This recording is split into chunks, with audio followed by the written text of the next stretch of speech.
well, everything's got to happen today. Story of my life. Brother, the single biggest part of my job is planning. What's going to happen today? What's going to happen tomorrow? What are the steps that I'm going to need for next week, next month, next year?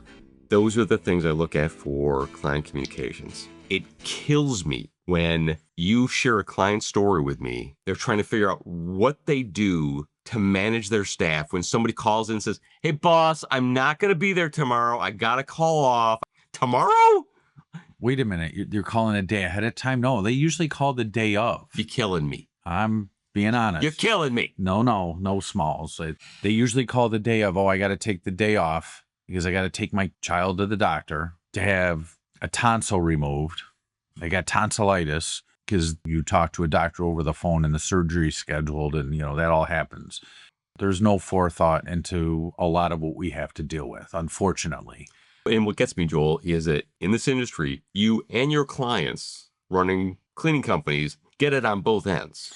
We do, because I've even been on the other side of the phone ringing or an email and we have a VIP tour. Oh, great. When? Well, today. It's 9:30 in the morning. When's the tour? Oh, at like 1 o'clock in the afternoon when we need our floors stripped and refinished. And again, I'm not kidding. These are true stories and the hoops that we try to jump through. Well, okay, this is going to be an emergency service in that case. I don't know if I can wake my staff up because they worked till 4 in the morning stripping and waxing floors in other facilities. Let me see if I can get people up. How big an area are we talking about? What areas absolutely need to be done? Because I know the size of your facility and I know how long it would take to do it. We can't possibly get it done during the middle of the day when you're still working, trying to get ready. So there's a lot of negotiations that have to go on even with a client on that end. And there's still no guarantee it can happen. With the cleaning staff that sometimes calls in literally at the last minute and at the worst possible moment. These are the types of issues that owners and my clients have dealt with. Having worked in this industry for 42 years for several different contractors and even in-house operations, it happens across the board. It's been happening the 42 years I've been in business. It's been happening whether it was an in-house operation or a contracted service. And then having to figure out all these other outs as well, plus the people that scheduled vacation. These people are out on medical, and where am I going to pull from? My best people just call in, and my other best people are working a full-time day job and can't come in till the evening, and I don't want them calling into their full-time jobs to come in and help me out. These are the things that we juggle constantly. And still have to grow the business and still have to get back to the customers. What I have heard you talk about and seen in your business is the level of maturity it takes to not crap a brick and become an HR problem yourself while you're managing your staff and managing client expectations. Some owners will immediately jump to fear. I have to take care of this customer. I don't want to lose this customer. My company can't afford to lose the billings. What am I going to do? I don't care how seasoned you are. Sometimes those feelings still come through. And sometimes those thoughts of what you really want to say might actually come out of your mouth to somebody. Yeah, you end up with an HR nightmare.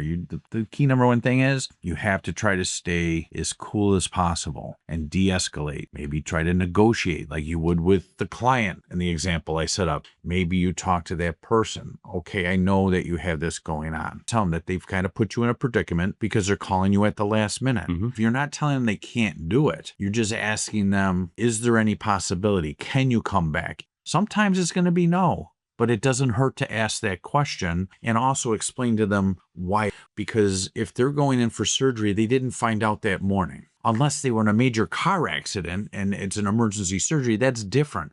But when it's planned surgery, they should have known. This goes back to other episodes about company culture and making sure people understand the steps of what have to happen and who they should be talking to and when they should be notifying us. It's in the employee handbook, but it always seems to be at the most critical time. And it's that one employee that you have counted on and they've been there for you every single time. That's the person you have to talk to. And your voice, if it's a little elevated, or a little anger behind it, they go, but I'm the one who always fills in for everybody else. Right. Now they feel slighted. And that goes back to other episodes we talked about making sure that you treat people with the respect that they've earned that you want in return. And that's why if you can try to negotiate with them, you start telling them that this is the rules, this is how it needs to happen. It's not easy, and they're probably still going to say no, but at least they understand if it happens again in the future.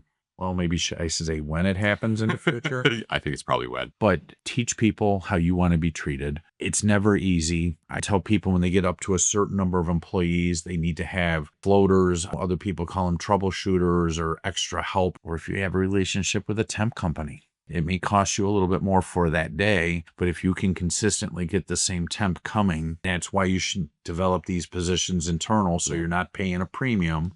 Owner, did you get that? You should be developing these positions internally. You should be setting out your own plans. Because a lot of those people then become your future supervisors and managers as you grow. We already know that someone is going to throw some chaos into the week. In order to develop yourself as an owner, as a business person, as a planner, and as the voice of reason, you need a coach. I know one. Hey, Joel. Hey, Ray. Contact him. Gain some sanity. Build your business. Thanks, Joel. You're welcome.